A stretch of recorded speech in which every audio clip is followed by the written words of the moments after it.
오늘도 옆에 교우들과 인사하고 시작하겠습니다. 주님께서 함께 하시길 바랍니다. 함께 하시길 바랍니다.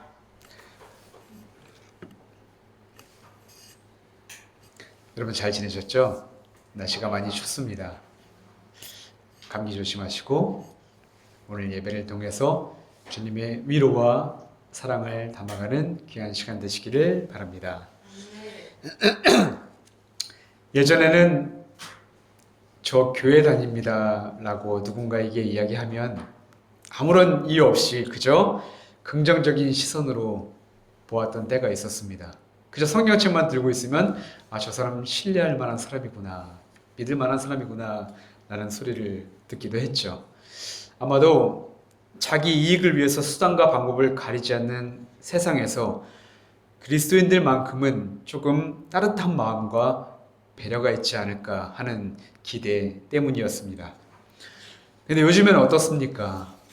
어디 가서 교회 다닌다는 말을 꺼내기가 어려운 시대가 되었습니다.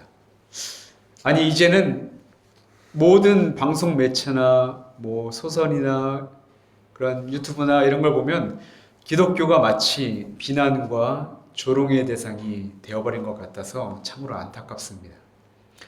가장 큰 이유를 꼽자면 예수님을 따라간다는 사람들이, 예수님을 따른다는 사람들이 세상 사람들과는 전혀 다를 바 없는 삶을 사는 것을 보면서 큰 실망을 느꼈기 때문일 것입니다. 맞습니다. 세상은 그리스도인들에게 엄격한 도덕적인 잣대를 들이댑니다. 그래서 조금이라도 그 기대에서 어긋나거나 말씀과 동떨어진 삶을 한 번이라도 보이게 된다면 서슴없이 비난하고 조롱하는 대상이 되어버렸던 것이죠. 그러나 우리가 반드시 기억해야 할 만한 사실이 하나 있습니다. 우리도 그리스도인이긴 하지만 다른 일과 똑같이 한없이 연약하고 부족한 사람 중에 하나라는 사실이죠. 하나님의 도우심이 아니라면, 하나님이 우리에게 은혜를 주시지 않는다면 말씀을 믿을 수도, 말씀에 순종할 수도 없는 연약한 존재이기에 우리는 매일 말씀을 묵상하며 주님의 말씀이 우리 삶에 역사하기를 늘 깨어서 기도해야만 하는 것입니다. 성경을 보면 주님은 우리를 위해서 참 많은 말씀들을 전해주셨습니다. 그런데 오늘 본문을 우리가 읽어보면 아시겠지만 이 말씀이야말로 우리가 살면서 가장 순종하기 어려운 말씀이 아닐까. 아니 이렇게 사는 것이 과연 가능한 삶일까라는 의문이 드는 그런 말씀입니다. 내용은 아주 쉽고 단순합니다. 원수를 사랑하라. 원수를 한 번은 눈 감아줘라. 원수가 있다면 그래 안 보면 되잖아. 그냥 멀리 떨어져 있어라. 이게 아니라 원수를 사랑하라고 말씀합니다. 원수를 사랑한다는 이 말씀을 보자마자 저는 가슴이 답답했습니다. 원수를 어떻게 사랑할 수 있을까? 어떻게 용서할 수 있을까? 그리고 나의 것을 다 내어주라고 하는데, 기꺼이 내어주라고 하는데 내가 지금 갖고 있는 것들이 이렇게 소중한데 어떻게 내어줄 수 있을까?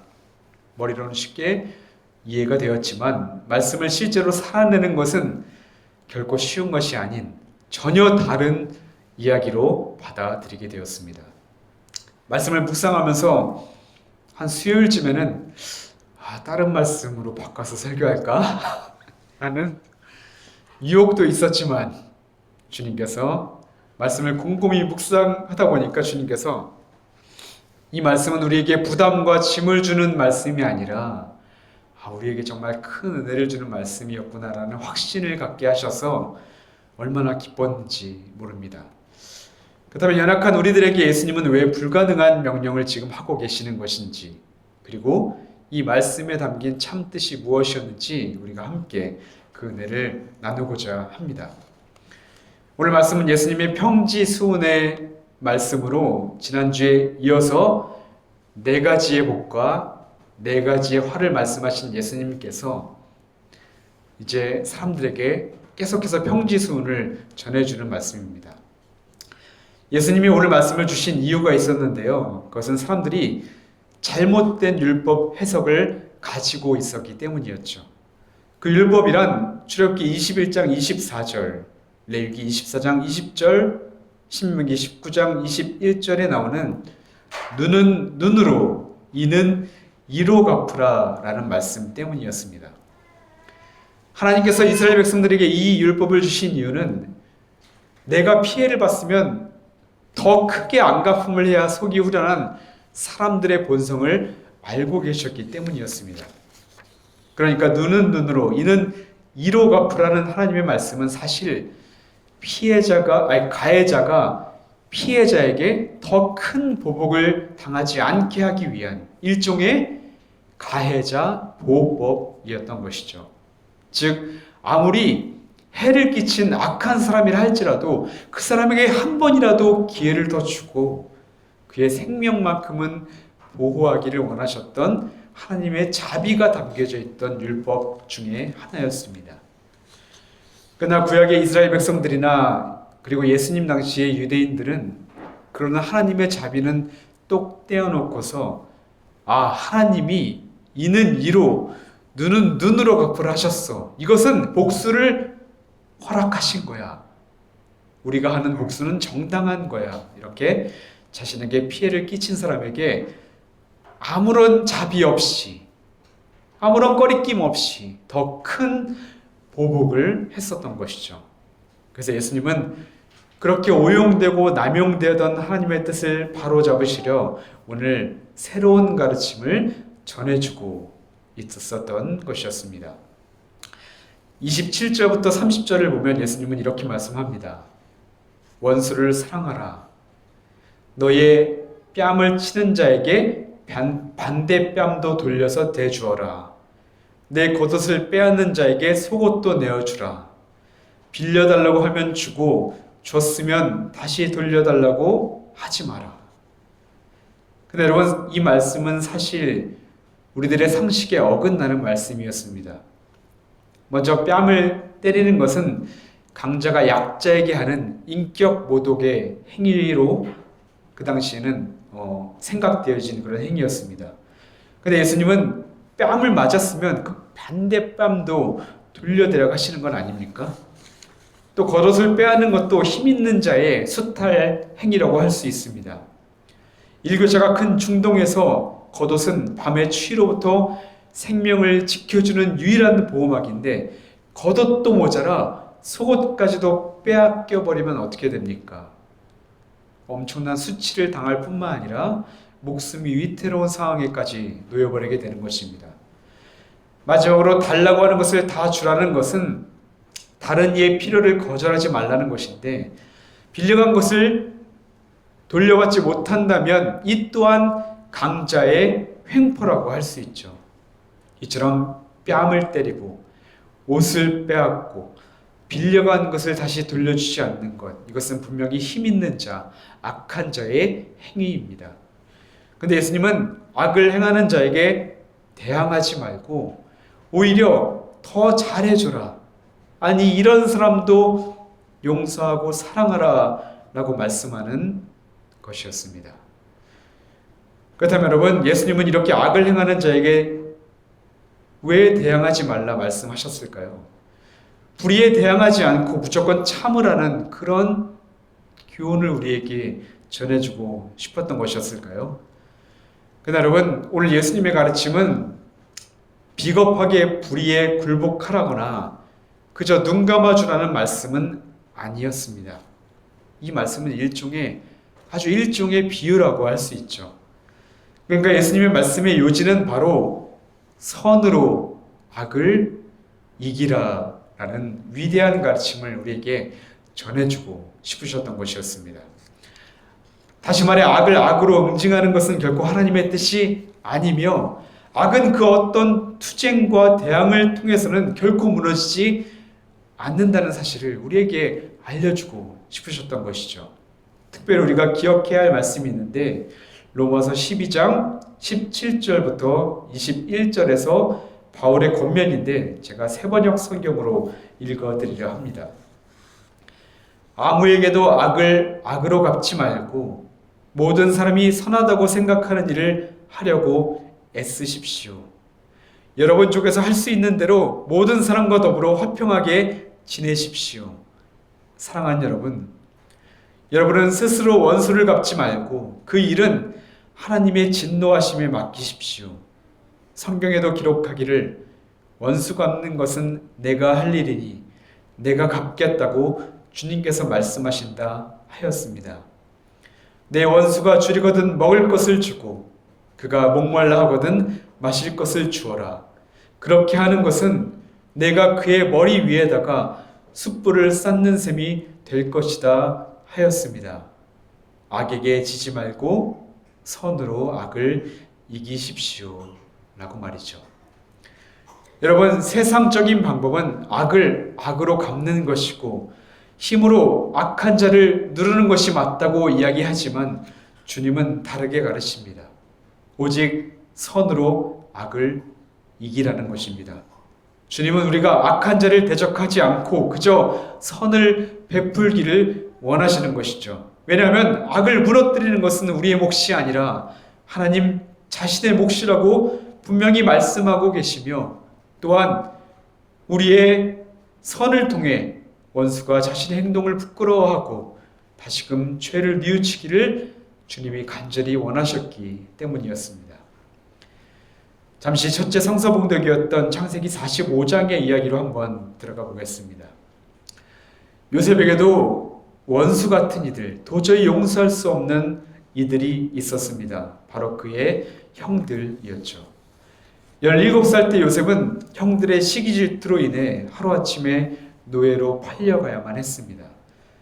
보디발 장군의 노예로 이후 억울한 누명을 써서 감옥으로 극심한 풍파와 고초를 겪으면서 무려 13년이라는 세월을 견뎌내야만 했습니다.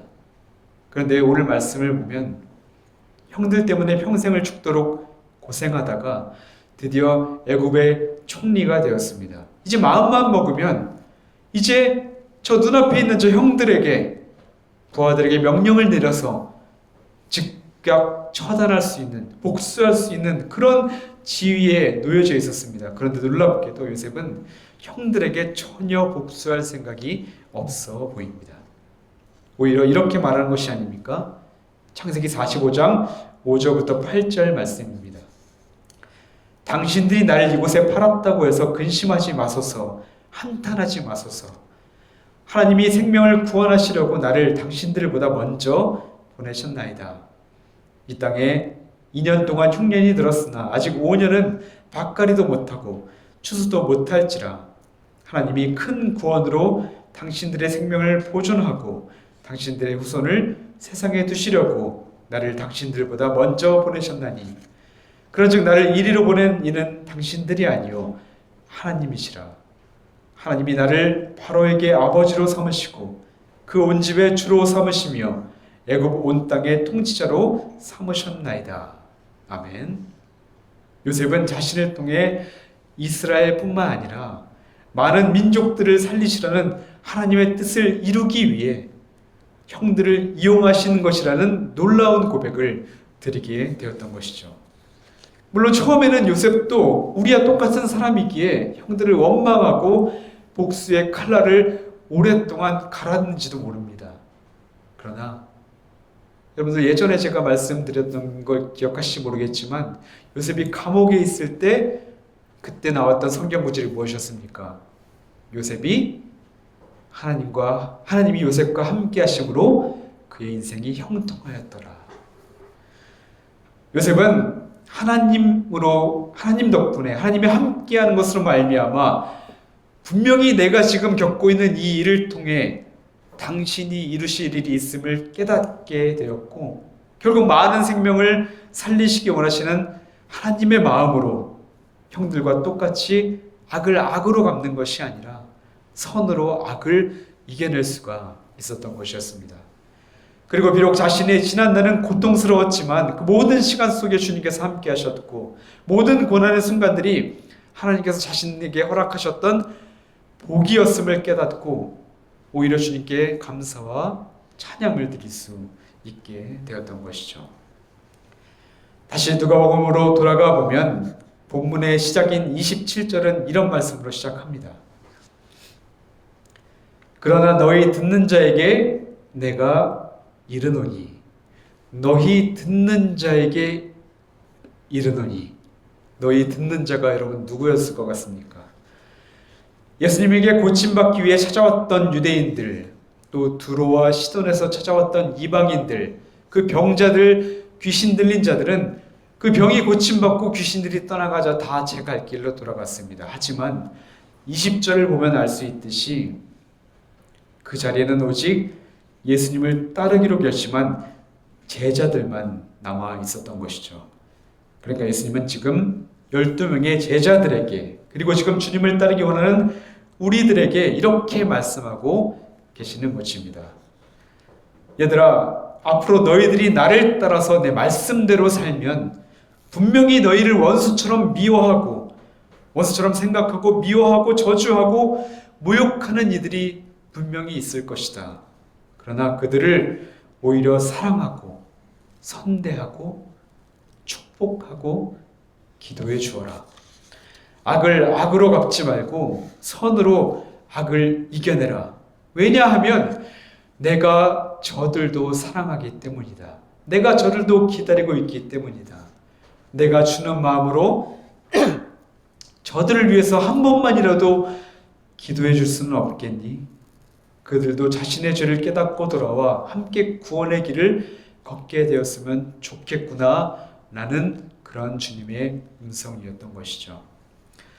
그렇습니다. 오늘 말씀에서 예수님은 우리에게 그래 너희도 똑같이 그를 미워하고 하늘의 저주가 임하기를 기도하라고 하지 않으셨습니다. 저들에게 피해 복수를 해주시기를 기도해라 라고도 하지 않으셨습니다. 저들은 도저히 가망이 없는 자들이니까 이제는 무시하고 다시는 상종하지 말라 하지도 않으셨습니다.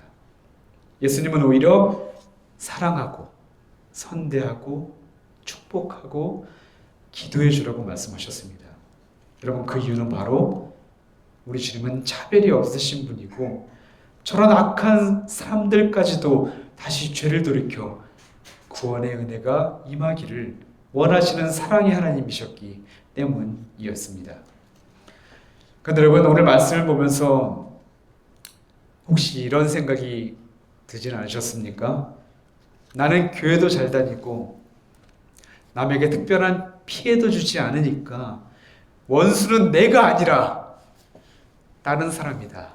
나와는 전혀 상관없는 단어가 원수이다 라고 생각을 하는 분도 있을 것입니다.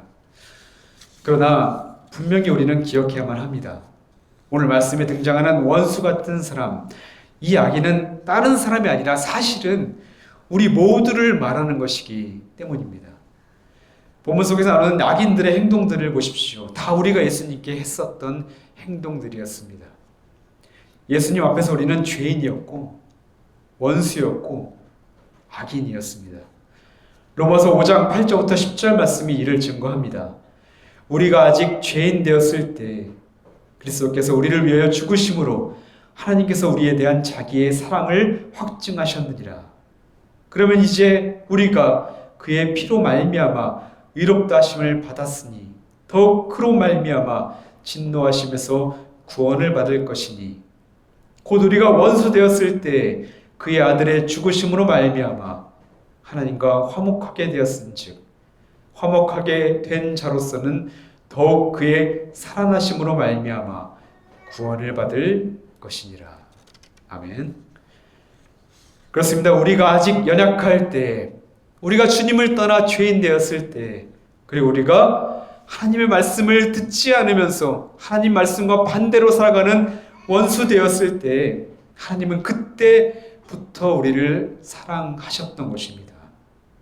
다시 말해 우리가 사랑받을 만한 어떤 자격이 있어서 사랑하신 것이 아니라 우리가 하나님을 떠나 무기력하고 하나님과 원수가 되고 하나님 앞에 괴물이 되었을 때 하나님은 그의 아들 예수님을 보내주셔서 십자가에 죽기까지 우리를 사랑하셨던 것이고 그리고 다시 부활하심으로 우리에게 구원의 큰 은혜까지도 허락해 주실 수 있었던 것이죠.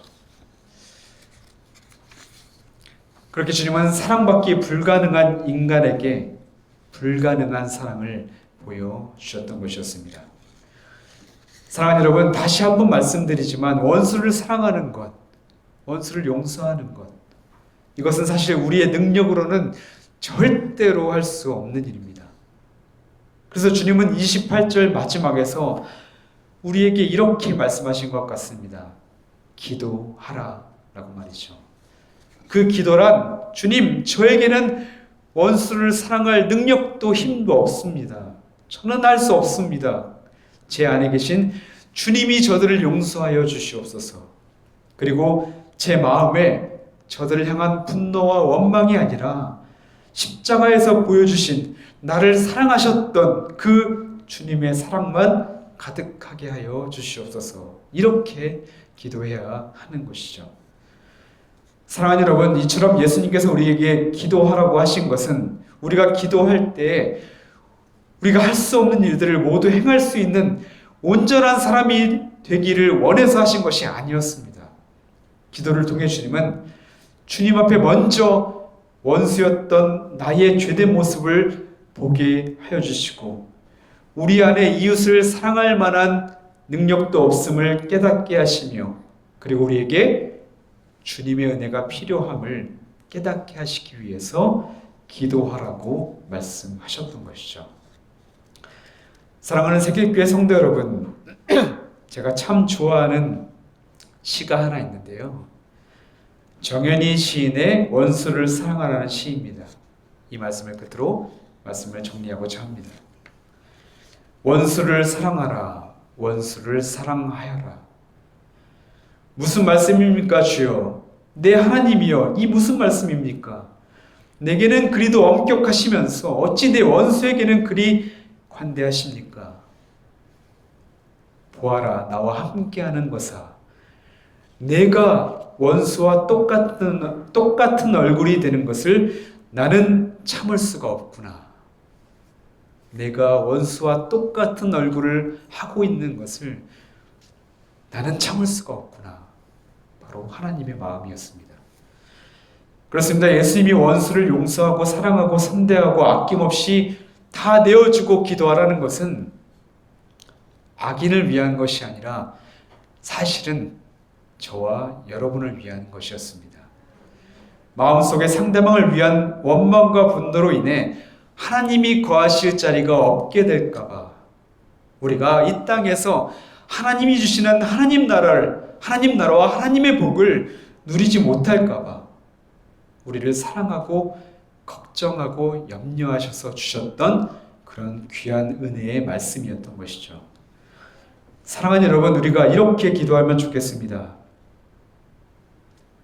하나님, 우리와 함께하여 주시옵소서. 우리가 기도할 때 우리의 심령에 사랑받기 불가능했던 나를 위해 불가능한 사랑을 하셨던 주님만으로 가득하게 되기를, 우리의 얼굴이 원수의 얼굴로 일그러지지 않고 주님의 얼굴로 해같이 하늘의 별과 같이 빛나게 되기를, 그리고 우리의 얼굴에 비친 주님의 사랑을 통해 원수 같은 이들이 자신의 부끄러움, 자신의 죄를 깨닫고 부끄러워하고 다시금 주님께 돌아오기를, 그리하여 한 영혼을 사랑하고 용서하시고 구원하시는 하나님의 구원 사역에 저와 여러분이 동참하게 되기를 간절히 바라고 축복합니다. 아멘. 기도하시겠습니다. 우리를 포기하지 않으시고 용서하시고 사랑해 주시는 주님, 주님의 용서의 은혜가 얼마나 크고 위대했는지 깨닫게 하여 주시옵소서. 주님의 사랑으로 이웃의 잘못을 용서하며 주님께 돌이켜 진정으로 회개하는 자들이 우리 삶 가운데 많이 우리가 만나게 되기를, 모두가 주님께 돌아오는 역사가 있기를 주님 함께하여 주시옵소서. 또한 나 또한 이웃을 실족케 하지 않도록 늘 깨어 기도하고 내 행실을 살피며 주님께 더욱더 단단히 붙어있는 자녀로 살아가게 하여 주시옵소서. 주께 모든 걸 맡기며 예수님의 이름으로 간절히 기도하옵나이다. 아멘.